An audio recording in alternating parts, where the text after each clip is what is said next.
Welcome to A edu. और ए edu के हमारे इस यूट्यूब चैनल में आप सभी का स्वागत है। और मध्यकालीन भारत की इतिहास को हम लोग पढ़ रहे थे। और मध्यकालीन भारत के इतिहास को हम लोग पढ़ने के क्रम में क्या देखा कि इल्तुतमिश को हमने शुरू किया। कुतुबुद्दीन ऐबक को समाप्त करने के बाद इल्तुतमिश को शुरू किया। तो उसके बाद हमने क्या देखा कि पिछले वीडियो में हमने इल्तुतमिश से संबंधित कुछ कार्य देखे, उसके कुछ परिचय देखे, और आज हम लोग उसी को आगे बढ़ाते हुए उस इल्तुतमिश को पूरा समाप्त करेंगे। तो पहले पिछले वीडियो की हम लोग थोड़ी सी चर्चा कर लें और उसके बाद आज हम लोग देखेंगे इल्तुतमिश का पूरा वर्णन, उसके सैन्य अभियान, मंगोल आक्रमणकारी, प्रशासकीय सुधार और अन्य सारी बातें। तो सबसे पहले हम लोग पिछले वीडियो की चर्चा करें तो पिछले वीडियो में हमने क्या देखा कि कुतुबुद्दीन ऐबक की मृत्यु उसकी राजधानी लाहौर में होती है और साथ ही साथ उसे दफन भी कहाँ किया जाता है, लाहौर में। तो कुतुबुद्दीन ऐबक की 1210 ईस्वी में मृत्यु के बाद उसे उसकी राजधानी लाहौर में ही दफन कर दी जाती है। और उसके बाद उसका पुत्र जिसका नाम था आराम शाह, वह दिल्ली सल्तनत का सुल्तान बनता है और 1210 से 1211 ईस्वी तक मात्र एक वर्ष वह शासन करता है, क्योंकि वह अयोग्य शासक था। और उसकी हत्या कुतुबुद्दीन ऐबक के दामाद एवं उसका गुलाम इल्तुतमिश, शमसुद्दीन इल्तुतमिश के द्वारा उसकी हत्या कर दिल्ली सल्तनत पर काबिज हो जाता है। तो इस प्रकार हम लोग देखते हैं इल्तुतमिश के बारे में। तो 1211 से 1236 तक का जो शासन रहता है वह शमसुद्दीन इल्तुतमिश का होता है। और उसका जो एक और नाम था वह था अल्तमश। अल्तमश यानी कि फारसी भाषा में इल्तुतमिश को हम लोग क्या कहते हैं, अल्तमश। ये देखिए उसके कई उपाधियां भी मिली थी, जैसे कि उसे पहली उपाधियां मिली थी गुलामों का गुलाम, क्योंकि मोहम्मद गोरी का गुलाम था कुतुबुद्दीन ऐबक, और कुतुबुद्दीन ऐबक का कौन गुलाम था, तो इल्तुतमिश। इसीलिए यह एक गुलाम का गुलाम था और गुलाम शासक का यह गुलाम शासक बना, इसीलिए इसे गुलामों का गुलाम की भी संज्ञा दी गई। इसे और भी सारे उपाधियां दी गई, जैसे कि ईश्वर का संरक्षक, ईश्वर का सहायक, और सबसे महत्वपूर्ण इसे बादशाह आजम यानी कि उसको राज्यों का रक्षक कहते हैं, भाग्यशाली शासक कहते हैं। ये सभी इसकी संज्ञा दी गई। तो इल्तुतमिश को हमने देखा और ये भी हमने देखा कि इल्तुतमिश ने कुतुब मीनार की निर्माण की, जैसे कि दूसरी, तीसरी और चौथी मंजिल उसने बनाई। और हमने क्या देखा कि जो इल्तुतमिश था वह इल्बारी तुर्क राजवंश का एक शासक था। इसी कारण से जो गुलाम वंश है उसका नाम इल्बारी वंश भी कहा जाता है। इसके बाद हमने क्या देखा कि इल्तुतमिश एक दिल्ली सल्तनत का वास्तविक संस्थापक कहलाता है। इसका मतलब क्या है कि उसने लाहौर से अपनी राजधानी हटाकर दिल्ली की और दिल्ली को ही वास्तविक अपनी सत्ता का केंद्र बनाया। और कुछ कार्य हमने ये देखे, जैसे कि इल्तुतमिश ने सबसे पहले क्या किया कि भारत के अंदर इंद्रप्रस्थ के इलाकों में राजनीतिक, आर्थिक और जितने सारे सत्ता का केंद्र था वही इंद्रप्रस्थ का उसने इलाका बनाया। तो उसको हम लोग आज आगे बढ़ाते हैं। पिछले वीडियो में हमने ये सारी चीज़ें बता दी है, आप लोग इसे डिटेल में देख लेंगे। और आज हम लोग चर्चा करते हैं उसी इल्तुतमिश के प्रशासन को आगे बढ़ाते हुए। और सबसे पहले हम लोग देखते हैं उसके सैन्य अभियान के बारे में। सैन्य अभियान से पहले हम लोग देखें कि उसे भारत का प्रथम सुल्तान कहा जाता है। और यह भारत का प्रथम सुल्तान इसलिए क्योंकि जो कुतुबुद्दीन ऐबक था उसने अपने आप को कभी सुल्तान नहीं माना, उसने अपने आप को गुलाम मानकर ही शासन किया। लेकिन इल्तुतमिश, जो शमसुद्दीन इल्तुतमिश था, वह सुल्तान की उपाधि प्राप्त करता है। और किसके द्वारा प्राप्त करता है, तो बगदाद के खलीफा के द्वारा 1229 ईस्वी में। आप लोग याद रखेंगे कि सबसे पहला सुल्तान यदि पूछा जाए कि किसने, तो महमूद गजनवी, यदि भारत में पूछा जाए तो शमसुद्दीन इल्तुतमिश, और उसे किसने उपाधि प्रदान की? तो बगदाद के खलीफा ने। अब इसके हम लोग सैन्य अभियान की चर्चा करते हैं। सबसे पहले 1217, देखिए ये जो क्रम लिखा हुआ है ये क्रम थोड़ा सा ऊपर नीचे हो गया है, तो आप डेट वाइज चलें तो थोड़ा सा हम लोग इसे बेहतर समझ सकते हैं। तो जब नोट्स आप लोग बनाते समय इसे डेट्स वाइज ही नोट्स बनाएं। तो सबसे पहले 1215 ईस्वी में, देखिए 1215 ईस्वी में तराइन का तृतीय युद्ध होता है। बहुत ही महत्वपूर्ण प्रश्न है कि 1215 ईस्वी में तराइन का तृतीय युद्ध होता है किसके साथ? तो इल्तुतमिश और याल्दोज के बीच। हमने बताया था याल्दोज एक मोहम्मद गोरी का गुलाम था जिसे कीरेमान का शासक बनाया था मोहम्मद गोरी ने, जो गजनी के इलाके में पड़ता है। तो 1215 ईस्वी में तराइन का तृतीय युद्ध हुआ किसके बीच? याल्दोज और इल्तुतमिश के बीच। इसमें याल्दोज पराजित हो गया और दिल्ली सल्तनत सदा के लिए गजनी शासन से मुक्त हो गया, क्योंकि गजनी का ही शासक बनाया था, यानी कि गजनी के कीरेमान का शासक बनाया गया था किसे? तो याल्दोज को, जो एक मोहम्मद गोरी का गुलाम था। तो 1215 ईस्वी में इल्तुतमिश ने याल्दोज को पराजित करके दिल्ली को गजनी से सदा के लिए मुक्त कर दिया। उसके बाद 1217 ईस्वी में वह सिंध का अभियान करता है। और सिंध में याद है हमने आपको बताया था कि सिंध पर आक्रमण करने के लिए मोहम्मद गोरी ने अपने गुलाम नसीरुद्दीन कुबाचा को भेजा था और वहाँ का उसे सूबेदार बना दिया था। तो सिंध के इलाके में जब इल्तुतमिश 1217 ईस्वी में आक्रमण करता है तो वहाँ के शासक नसीरुद्दीन कुबाचा को पराजित करता है और उससे लाहौर छीनकर अपने पुत्र नसीरुद्दीन अहमद को वहाँ का शासक नियुक्त कर देता है। तो याद रखेंगे कि सबसे पहला यदि आपसे पूछा जाए कि इल्तुतमिश का सैन्य अभियान कौन सा था, तो पहला सैन्य अभियान था याल्दोज पर विजय 1215 ईस्वी में, और उसके बाद दिल्ली को सदा के लिए गजनी शासन से मुक्त किया। उसके बाद 1217 ईस्वी में वह सिंध पर आक्रमण करता है और सिंध पर उस समय का जो शासक था वो याल्दोज था, जो मोहम्मद गोरी का गुलाम था। मोहम्मद गोरी ने सिंध और कच्छ के क्षेत्रों में याल्दोज को आक्रमण के लिए भेजा था और वहां का सूबेदार बनाया था। तो 1217 ईस्वी में नसरुद्दीन कुबाचा को पराजित करता है और उसके बाद वहां उससे लाहौर छीनकर अपने पुत्र नसरुद्दीन मोहम्मद को लाहौर का सूबेदार बनाता है। उसके बाद इसका परिणाम क्या होता है कि 1227 से 1228 ईस्वी के बीच नसीरुद्दीन कुबाचा इसे अपमान समझता है कि और सिंधु नदी में डूबकर वह आत्महत्या कर लेता है।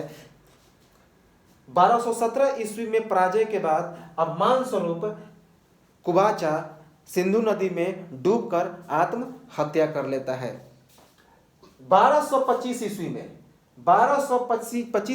ईस्वी में बंगाल के शासक हसामुद्दीन ऐबज को वह पराजित करता है और बंगाल पर नियंत्रण कर लेता है। 1226 ईस्वी में रणथंबोर में वीर नारायण को वह पराजित करता है। तो 1226 ईस्वी में इल्तुतमिश रणथंबोर में वीर नारायण को पराजित करता है, जो रणथंबोर का एक शासक था। 1227 ईस्वी में परमार शासक को पराजित करता है। तो 1227 ईस्वी में परमार के शासक को पराजित करके मंडावर जिसे हम लोग शिवालिक भी कहते हैं वहां पे वह कब्जा कर लेता है। तो 1227 ईस्वी में परमार शासक को पराजित करके मंडावर यानी शिवालिक पर कब्जा कर लेता है। 1231 ईस्वी में ग्वालियर के शासक मंगल देव को पराजित करता है। तो 1231 ईस्वी में ग्वालियर के शासक मंगल देव को पराजित करके ग्वालियर पर कब्जा कर लेता है। इस विजय के बाद इल्तुतमिश की एक पुत्री थी जिसका नाम था रजिया सुल्तान, जो हम लोग आगे इसके बारे में डिटेल चर्चा करेंगे। तो ग्वालियर विजय के बाद इल्तुतमिश ने अपने पुत्र रजिया सुल्तान को वहां का उत्तराधिकारी बना दिया। ये बहुत बार पूछा जा चुका है कि किस विजय के बाद रजिया सुल्तान को उत्तराधिकारी बनाया गया, तो ग्वालियर विजय के बाद। और ये कौन थी, तो इल्तुतमिश की पुत्री थी। 1233 से 1234 ईस्वी के बीच इसने कालिंजर पर कब्जा किया और अवध में एक पृथु नामक कबीले थे, उनके विद्रोहों का इसने दमन किया। तो 1233 से 1234 ईस्वी में कालिंजर अभियान करता है और कालिंजर में पृथु नामक एक जाति थी, कबीले थी, इसके विद्रोहों को इल्तुतमिश ने दमन किया और इसके बाद उसने अपने नाम का खुतबा पढ़वाया। याद रखिए कि कुतुबुद्दीन ऐबक ने भी अपने नाम का खुतबा पढ़वाया था। हालांकि कुतुबुद्दीन ऐबक ने अपने नाम का कोई सिक्का नहीं चलाया, लेकिन इल्तुतमिश ने अपने नाम का सिक्का चलाया। जैसा कि हमने पिछले वीडियो में बताया था वह कि इल्तुतमिश ने चांदी का टंका और तांबे का जीतल नामक 2 प्रकार के सिक्के चलाए और ये दोनों सिक्के 175 ग्राम के थे और ये अरबी सिक्के थे और इनका जो बनावट था यह पश्चिमी सभ्यता के बिल्कुल समान था और इस पर इसने टकसान नाम अंकित किया था, जिसका मतलब होता है ईश्वर। और इसी कारण से इसे मुद्रा संरक्षक या मुद्रा निर्माता नाम रखा। किसने नाम रखा, तो खैर इसे हम बाद में बता देंगे। तो इसे कहा गया मुद्रा निर्माता।